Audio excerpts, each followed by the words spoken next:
Hello गाइसहरु, म अहिले दुध पुऱ्याएर घरमा जाँदैछु हैन। सुट क्रिम बिक्री गर्न नि ल्याथे हैन। अनि मैले सुट क्रिम बिक्री गर्न नि ल्याथे, फेरि खाँदै पनि जाँदैछु हैन। एउटा बिस्कुट सक्नुलाई 4 खेप लाग्यो के मलाई हैन। एउटा सुट क्रिम सक्नलाई 4 खेप लाग्यो हैन। हजुरहरुले धेरै सामान लाइक गरिदिनु होला, शेयर गरिदिनु होला, कमेन्ट गरिदिनु होला। हजुरहरुले सब्स्क्राइब गरिदिनु होला। कहाँ पुग्छ यो भिडियो कमेन्ट गरेर पठाइदिनु होला।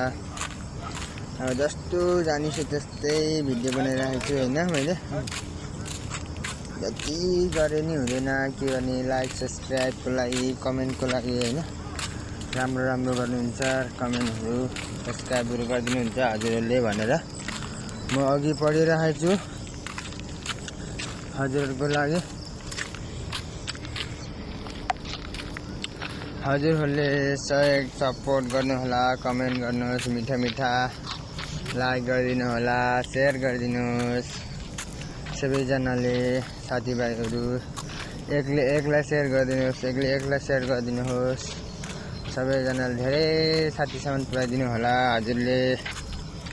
हजुरहरुले सपोर्ट दिनुहुन्छ भनेर आशाले भिडियो बनाएको मैले हैन।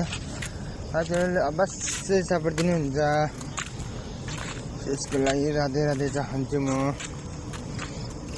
जसरी भने हजुरले मेरो भिडियो भाइरल गरिदिनु होला हजुरले राम्रोसँग